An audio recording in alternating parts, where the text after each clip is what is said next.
한동훈 위원장은 윤석열 대통령과의 갈등에 정면 돌파를 선택했습니다.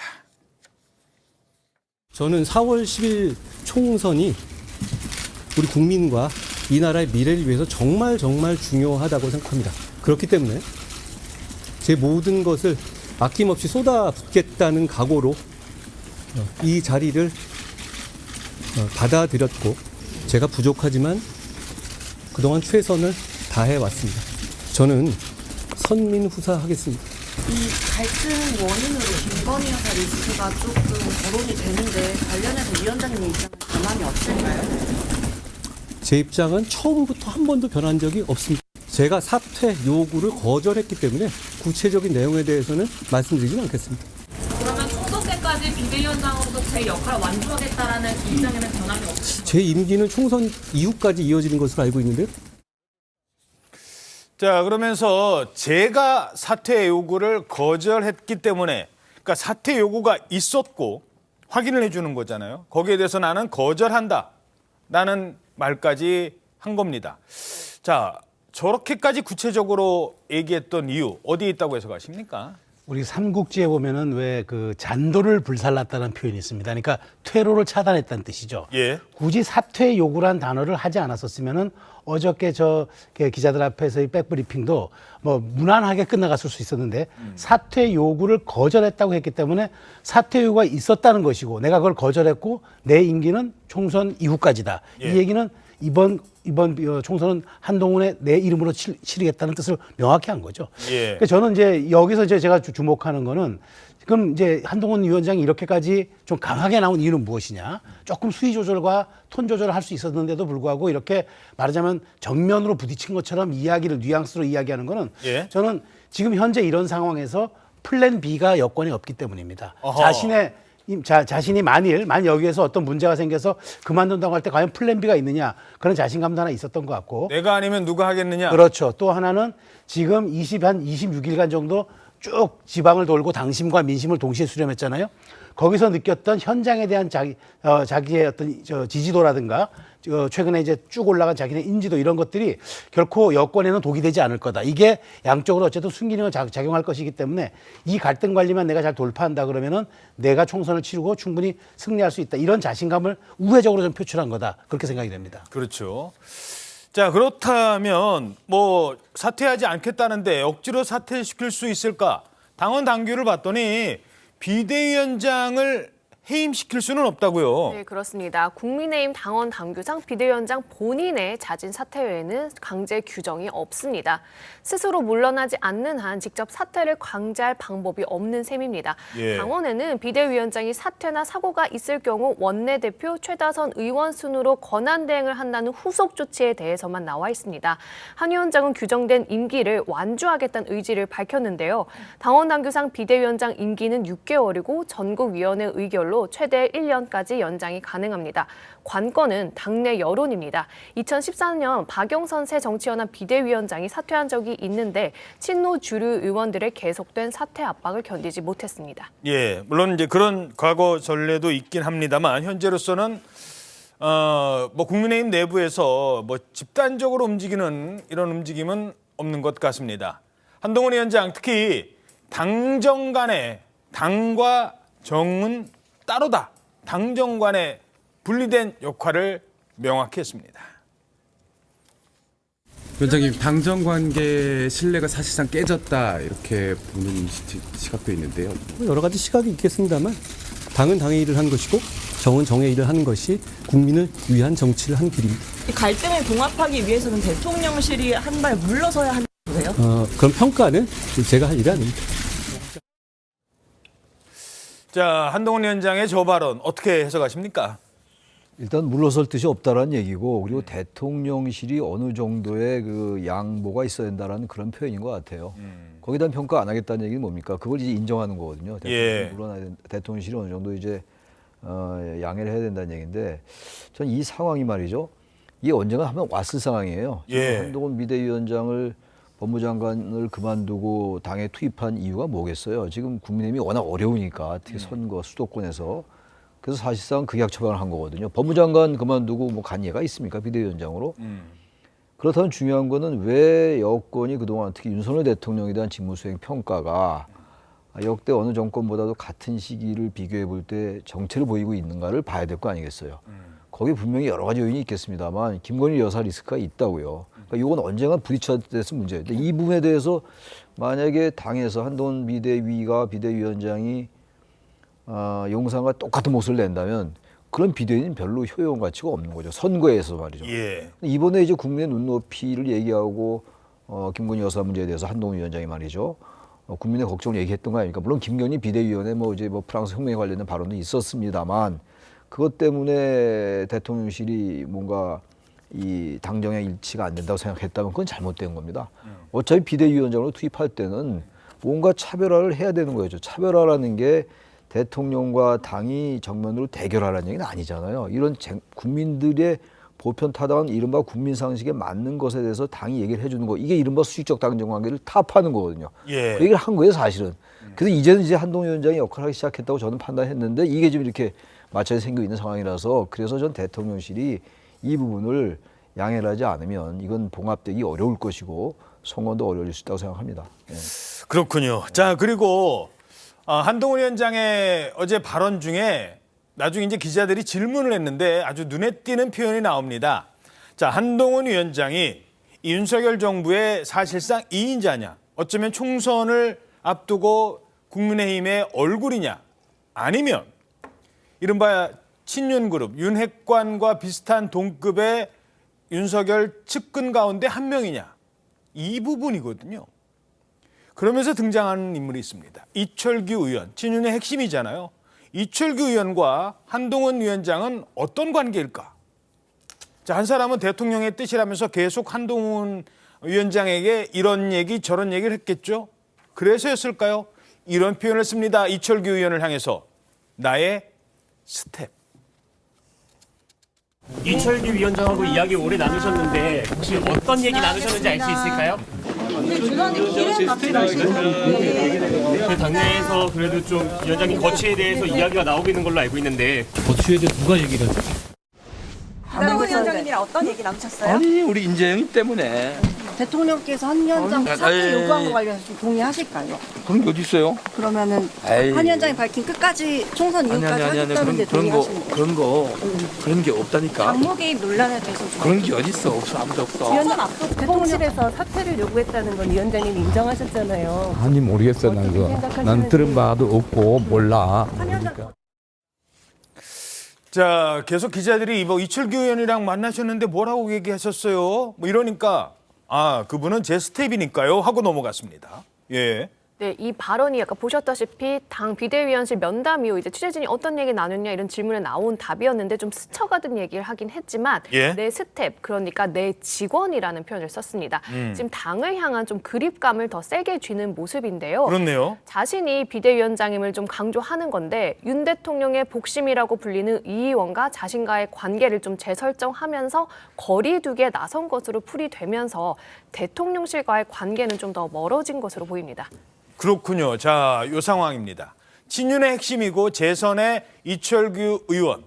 그런데 그분은 제 스텝이잖아요 라고 표현을 했어요. 자, 이 상황 어떻게 보십니까? 일단 스텝이란 말은 직원을 지칭하는 말이잖아요. 보통 이제 국회에서 스텝 이러면 이제 보좌진들, 의원을 좀 백업하는 그런 역할을 맡은 분들을 지칭하는데 인재영입 위원장을 스텝으로 지칭하는 경우는 거의 본 적이 없는 것 같습니다. 그리고 내 스텝이란 표현을 쓰는데 이철규 인재영입 위원장의 위상을 볼 필요가 있겠죠. 이른바 장제원, 권성동 찐 윤핵관, 원조 윤핵관들이 대통령과 거리가 멀어질 그런 와중에도 계속해서 요직을 정말 회전문식으로 거치면서 대통령과의 거리가 가장 가깝다고 평가받는 의원 아니겠습니까? 예. 그런데 이 사람은 대통령의 사람이 아니라 내 사람이라고 이야기하는 부분과 관련해서 어떤 정치적 해석을 나올지 좀 의도했던 측면이 분명히 있는 것 같고요. 저는 다만 그런 부분은 있습니다. 지금 보수가 분열돼 있다고 봐야 될 겁니다. 왜 대통령을 제대로 엄호하지 못하냐. 이 이슈에 대해서 제대로 대통령을 보호하라고 비대위원장에 간 거 아니냐라는 한 줄기가 있고 또 한 줄기는 한동훈 비대위원장이 이 정도의 역할도 하지 못한다면 왜 비대위원장으로 세운 것이냐. 그러면 후자의 경우 한동훈 비대위원장이 계속해서 국회에서 총선 국면에서 대통령실과 각을 세우면서 갈 수 있을까? 저는 상당히 부정적으로 봅니다. 일단 세력이 없어요. 본인이 굉장히 정치권을 폄훼했었죠. 국회에 대해서 뭐 여의도 사투리 운운하면서 기성 정치를 바꾸겠다고 했지만 지금까지 정치에 입문한 그 시간이 굉장히 짧기 때문에 세력을 구축할 새가 없었는데 뭔가 대항을 하고 대통령실과 세게 맞붙는 양상을 보인다? 그게 사실상 불가능해 보입니다. 그렇군요. 자, 하지만 자, 다른 사람도 아니고 이철규 의원은 제 스텝이라고 얘기했어요. 어떤 표현인가요? 그러니까 이게 뭐 스텝이라는 영문을 해석하는데 보면 이제 보좌진도 되고 참모도 되고 뭐 직원도 되는 여러 가지 뭐 함의가 담긴 이야기인데 저는 이야기는 이렇게 분석을 합니다. 그러니까 지금 사실 한동훈 위원장이 취임하면서 이철규 위원장을 동시에 인재위원장으로 같이 본인이 맡았잖아요. 예. 거기에 대한 상당 부분 좀 비판 여론이 있었어요. 왜냐하면 직전 사무총장이고 책임을 져야 할 사람이 인재위원장으로 오지 않았느냐 얘기했는데 한동훈 위원장은 어쨌든 당내 사정을 잘 알고 있다는 그런 취지로 이제 이렇게 받아들였어요. 그래서 함께 했는데 지금 이 상황에서의 이철규 의원의 핵심은 인재 영입의 방점이 있다기보다는 오히려 용산 대통령실과 말하자면 가교 역할을 당과하는 그런 사람으로 볼 수 있는데 그분을 참모 혹은 스텝 그러니까 뭐 보좌하는 직원 정도로 이렇게 규정하는 순간 앞으로 공천관리위원장도 이제 어쨌든 한동훈 비대위원장 체제에서 임명했기 때문에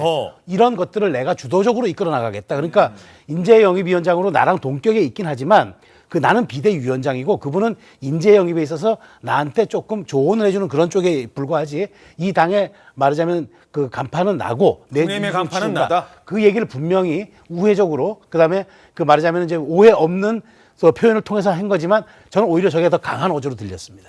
이렇게도 생각할 수 있을까요? 이철규 의원의 역할은 가교 역할. 그러니까 누구와 누구를 연결을 해주느냐. 윤석열 대통령과 한동훈 위원장을 연결해주는 역할일 뿐이지 이 갈등의 국면의 본질은 나와 대통령과의 어떤 갈등이지 뭐 중간에 이철규 의원이 나서서 나한테 감나라 대추나라 해서 해결될 문제는 아니다. 이렇게 볼 수 있는 거예요? 그렇게 볼 수 있죠, 충분히. 그리고 비대위원장과 비대위원회 관계예요. 한동훈 위원장이 말 정확하게 한 겁니다. 이철규 위원장이 아무리 대통령의 지금 가장 측근이라 하더라도 나는 비대위원장이고 비대위원인데 왜 자꾸 이철규 위원장을 끌어들이냐 이 얘기예요. 지금 여권에서 여러 가지 문제 중에 하나가 다 지나갔습니다만 윤핵관이라는 표현이 처음에 있었고 대단히 비판적으로 쓰였던 표현이었잖아요. 예. 그리고 난 다음에 대통령의 실세들 그룹이라고 얘기하면서 뭐 박성민 의원, 이철규 의원 이런 얘기 많이 나왔다고요. 우리 최수영 평론가께서 잘 설명하신 것처럼. 근데 자꾸 이철규 의원을 끌어들이니까 난 비대위원장으로서 할 일을 한다. 그리고 정말 지금 당이 어렵고 선거가 어려운 상황 속에서 지금 위원장으로서 역할을 하는데 자꾸 왜 나의 부하의 부하, 스텝이라는 거는 부하인 왜 자꾸 이철규를 물어보냐 이런 뜻이기 때문에 당을 내가 장악하고 가겠다는 것이고 자기 소신껏 가겠다는 의지의 표현이다라고 생각합니다. 예. 자, 계속해서 이번에는 윤석열 대통령의 입장도 짚어보겠습니다. 동아일보 이면 기사입니다. 대통령실 한동훈 하필이면 김건희 리스크 건드리냐 이러면서 윤석열 대통령 화가 많이 났다. 윤석열 대통령은 어제 오전 감기 증상을 이유로 민생토론회에 불참했습니다. 자, 최 교수님, 왜 하필 김건희 리스크냐? 지금 신문 제목에 아예 저렇게 뽑았어요. 어떻게 보십니까? 근데 김건희 여사 리스크는 사실 뭐 보수건, 진보건, 중도건 떠나서 말이죠. 여권에 상당히 약한 고리라고 저는 생각합니다. 김건희 여사에 관련된 이슈가 계속 나오잖아요. 특히 야당이 김건희 여사에 대해서 집요할 정도로 얘기를 많이 한단 말이에요. 김건희 여사 특검법도 통과시켰고 물론 거부권 행사됐습니다만 예. 바로 그런 점 특히 최근에 명품백 논란을 두고 논란이 많았어요. 제가 보기에는 야당 쪽에서 야당 쪽이 아니라 야당 성향의 그 언론과 어쨌든 그 재미 목사란 분, 전 몰카 공작이 맞다고 생각합니다. 그럼에도 불구하고 수수한 게 맞다고 인정되는 상황이고 여기다 많은 비판 여론들이 있어요. 이거를 지적을 안 하고 비대위원장을 어떻게 합니까? 이런 거 지적해 나가야지 중도층의 이 표를 끌을 수 있는 거 아니겠어요? 그러니까 이런 부분들 다시 말하면 여권에서 대단히 약하게 생각하는 고리를 지적한 거예요. 근데 그것도 강하게 지적하지 않았어요. 국민의 걱정, 국민의 상식, 국민의 눈높이 이런 차원에서 지적했는데 아니 이런 지적도 문제 삼고 사퇴까지 나온다면은 비대위원장 시킬 필요가 없었던 거죠. 물론 아까 말씀드린 것처럼 김경률 비대위원에 대한 뭐 공천 문제라든지 여러 개 다른 변수가 있다 하더라도 역시 그건 부차적인 것이고 예. 본질은 그거였던 것 같아요. 아마 그래서 김건희 여사 리스크가 나왔던 게 아닌가 생각합니다. 예.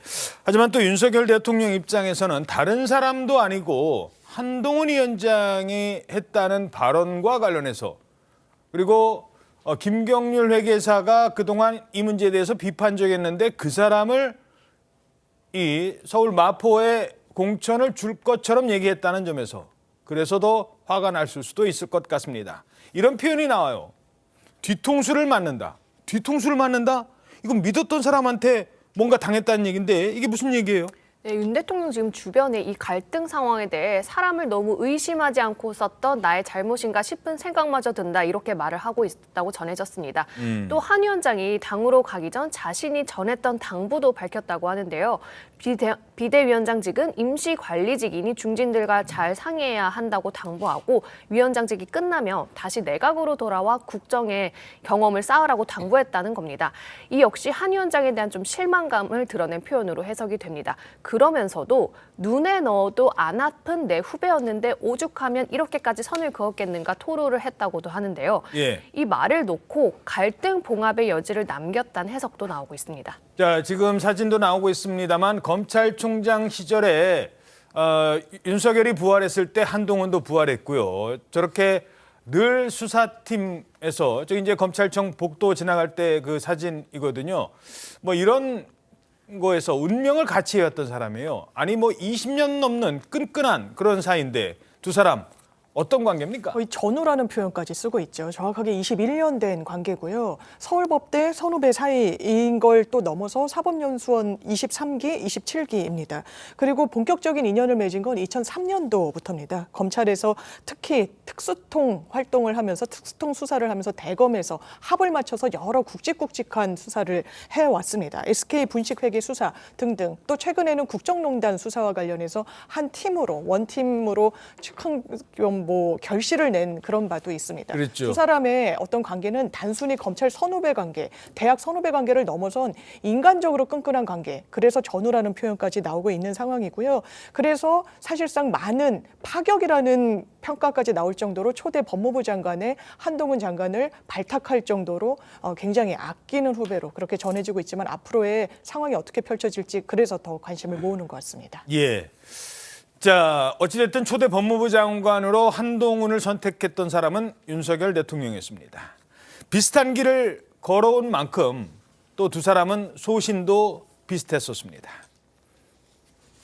우리 정의는 혹시 조직을 사랑합니까? 네, 대단히 사랑하고 있습니다. 사랑합니까? 네. 혹시 사람이 충성하는 건 아니에요? 저는 사람에 충성하지 않기 때문에 예. 제가 오늘도 이런 말씀을 드리는 겁니다. 저는 지금까지 공직생활을 하면서 공공선을 추구한다는 한 가지 기준을 생각하면서 살아왔고요. 그 과정에서 누구를 맹종한 적 없고 앞으로도 그럴 겁니다. 자, 윤석열 대통령 한동훈 위원장에 대해서 그동안 눈에 넣어도 안 아플 후배라고 했습니다. 근데 지금은 섭섭함과 배신감을 토로하는 사이, 상당히 화가 많이 난 상태.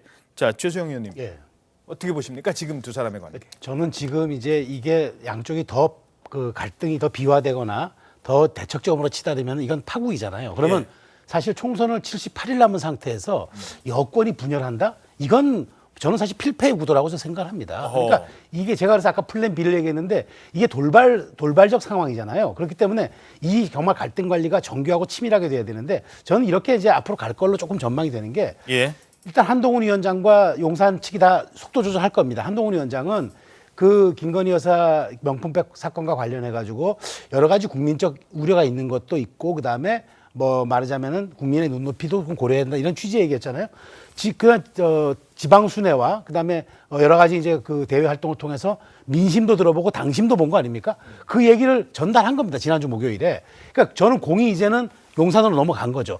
이 비대위원장으로서 여기에 대한 우려와 그 국민에 대한 어떤 눈높이 이런 것들을 전달했으니까 이제 한동훈 위원장 더 이상 이것을 언급하지 않고 이른바 출구 전략을 쓰고 용산에서는 비대위원장이 그런 민심을 이렇게 우리한테 얘기했으니 여기에 대해서 설전에 어떤 우리가 입장을 내든 해명을 내든 아니면 여기 선을 긋든 분명한 어떤 그 용산의 입장을 내면서 이제는 양쪽이 말하자면 총선 승리를 위해서 이쪽은 공정한 한동훈 위원장 측은 공정한 갈등 관리, 공천 관리, 그다음에 용산 측에서는 조금 과도하게 보일 수 있는 개입의 흔적들을 차단하면서 조금 말하자면 냉각기를 가지면서 출구 전략을 짤 수밖에 없는 상황. 그래서 한동훈 위원장도 지금 어제부터 메시지 조율에 나선 것 같고 용산 측에서도 당분간은 좀 침묵 모드로 가면서 이 휴지기로 좀 들어가면서 일단 사태를 원점으로 돌리는 이른바 질서 있는 회복. 을 좀 시도할 가능성이 높다고 봅니다. 질서 있는 회복. 왜 그럴까요? 자, 두 사람이 21년직입니다만 불과 20 며칠 만에 지금 이 갈등 관계까지 왔거든요. 이것 때문에 두 사람의 어떤 신뢰가 깨진다. 그것보다 더 중요한 거. 자, 신뢰가 깨져서 두 사람 사이에 어떤 싸움이 벌어져서 충돌이 벌어져서 한쪽이 이겼다. 뭐 한쪽이 누가 이겼든 이기면 결국 둘 다 필패 전략이잖아요. 만약에 그야말로 이 지금 한동훈 위원장과 윤 대통령이 갈등이 봉합이 안 되면 말이죠. 선거는 하나만 합니다. 이게 이제 선거를 상당히 많이 앞뒀다면 뭐 그럴 수 있어요. 충분히 당내 역학관계라든지 여러 가지 권력관계에서 한동훈 위원장에 대해서 마음에 안 들면 권력자가 내칠 수 있어요. 내쳐왔잖아요 지금. 이준석 전 대표도 그랬고 유승민 의원도 그랬고 나경원 전 의원도 3월 전당대회 때 그랬고 말이죠. 김경춘은 또 끌어올렸다가 다시 또 나가게 했고 주저앉혔고 이랬단 말이에요.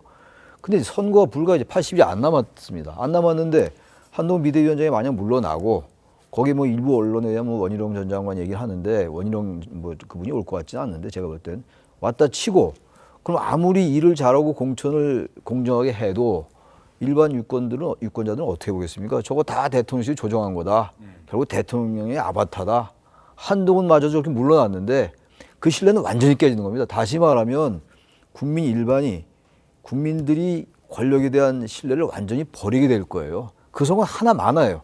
이재명 대표와 친명과 비명이 아무리 갈등이 빚어도 민주당 내에서 이재명 대표는 운이 좋은 거죠. 그렇게 된다면. 저는 그래서 그걸 분명히 알고 있을 거라고 해요. 대통령실이. 저는 그래서 이 부분은 어느 한쪽이 완패나 완승으로 끝나면 양쪽이 다 지금 말씀드린 필패가 되는 것이기 때문에 이거는 관리가 될 수밖에 없는데 문제는 대통령실에서 인식을 좀 바꿔줘야 돼요. 가장 많이 지적되어 왔던 게 저도 많이 지적을 했습니다만 수직적 당정 관계. 국정기조 변화를 얼마나 많이 얘기했습니까? 이번에 그 단초를 보인 거라서 좋은 시초였다고요. 그럼 대통령실이 이런 부분에서 좀 받아들이면서 마음을 사귀어야 되는 것이지 이걸 가지고 바로 이렇게 직자적으로 말이죠. 이렇게 대응하는 건 맞지 않는다. 그래서 반드시 이건 봉합으로 갈 수밖에 없는 구조다 이렇게 생각을 합니다. 예. 자, 그리고 사실 그동안 뭐 한동훈 위원장이 이 이른바 뭐 김건희 여사 명품백 문제 이런 것과 관련해서 뭐 누가 봐도 좀 너무 앞서 나가네. 이 정도 수준의 발언은 없었습니다. 그 사건과 관련해서도 일단 본질은 함정 몰카라는 점을 분명히 했었습니다. 다시 한번 들어보시죠. 김건희 여사 그 명품백 수수 의혹에 대해서 이걸 물어보면 제가 왜 곤란할 거라고 생각하는지 잘 모르겠습니다. 기본적으로 그 내용들을 제가 보면은 일단은 이 몰카 공작이라는 건 맞잖아요. 법과 원칙에 따라 수사가 진행돼서 처리될 거라고 생각합니다. 문제에 대해서 말씀드리면 그 문제는 기본적으로는 함정 몰카 이고 그것이 처음부터 계획된 것이 맞습니다. 그렇지만 그 전후 과정에서 분명히 아쉬운 점이 있고 국민들께서 걱정하실 만한 부분이 있었다고 저도 생각합니다. 갈등 원인으로 김건희 여사 리스크가 조금 거론이 되는데 관련해서 위원장님 입장은 변함이 없을까요? 제 입장은 처음부터 한 번도 변한 적이 없습니다. 네, 함정 몰카임을 분명히 했고요. 그렇지만 단서는 붙였습니다. 이게 국민들이 걱정할 만한 부분은 분명히 있다. 선거를 앞둔 상황이잖아요. 자, 이런 상황에서 한 얘기인데 중요한 건 어떻게 그럼 봉합을 할 것이냐. 지금 한동훈 위원장과 윤석열 대통령이 직접 만나서 풀 수밖에 없다라는 얘기도 나오고 있는데 만날 수도 있다라는 전망이 있어요. 네, 대통령실 고위 관계자에 따르면요. 한 위원장과 용산 고위 인사가 곧 만나기로 했다며 이게 좀 수습이 된 후에는 윤석열 대통령과의 만남도 제안할 계획이라고 말했습니다. 또 다른 참모 역시 지금 결별하는 건 공멸을 뜻한다며 양측 모두 지금 상황을 정리해야 한다는 공감대가 있다고 말했습니다. 이런 기류는 윤 대통령과 참모진의 관저심야 회의 때부터 형성됐다고 하는데요. 참모들뿐 아니라 윤 대통령도 당정 갈등이 커져 파국으로 가면 안 된다고 뜻을 모았다고 합니다. 긴급회의 소집을 공지했던 경북 지역 의원들도 모임을 취소하는 등 당내 분위기도 점차 누그러지는 모습입니다. 예.